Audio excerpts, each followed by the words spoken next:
నశించడానికి ఇష్టం లేదు కాబట్టి ఆయన ఆ బాల జ్ఞాపకం బాగా కూర్చున్నప్పుడు ఏం చేసినాడు అక్కడ మీ కొంతసేపు కొన్నిసార్లు మీకు రాళ్ళు చెప్పారు. ఆ రాయి ఎవరంట దేవుని చెప్పారు.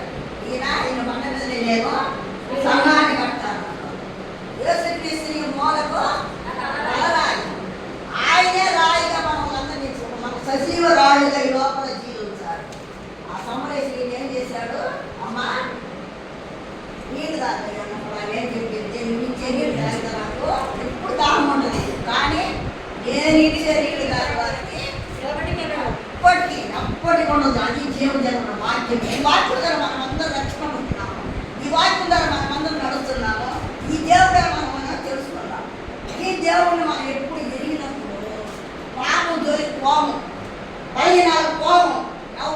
ఎవరో ఒకరు మాత్రం ప్రతి ఒక్కరు పాపానికి పోయి పోయి పోయి మళ్ళా మందిరానికి వచ్చి పంచుతున్నాయి. మనం దేవుడు వాడుకు చొప్పున అందరు మందిరానికి వచ్చినాడు. ఎక్కడ వాడుకు చొప్పున ఇది దేవుని యొక్క మందిరంలోకి మనం వాడుకు చొప్పున ఎట్లాగా దేవుని యొక్క మందిరం అని దక్కుకోనాలా, దేవుని సన్నిధికి వెళ్ళాలని పొరుగులు ఎత్తాలా. ఎవరు వెళ్ళారు అట్లా చెప్పండి.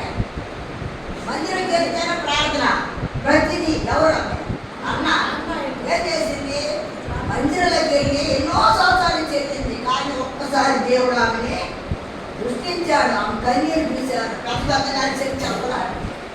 అని ఏం చేసింది, హృదయంగా తన బాధ చెప్తుంది దేవుడు కాదు. ప్రతి ఒక్కరు ఆ బాధ చెప్పుకో, ఎవరు బలహీనతలు ఎవరు ఏం చేసినా దేవుడి సన్నిధిలో మొరపెట్టుకుంటే దేవుడి యొక్క కటాక్షము, దేవుడి యొక్క సన్నిధి.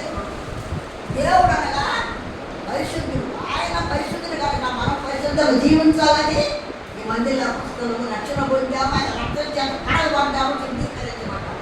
తిరిగి తిరిగి ఒక్కసారి వాళ్ళు తిరిగినట్టు తెలుసు. ఏమి ప్రతి మాటకి ఒక జవాబు దేవుడి యొక్క సన్నిధిలో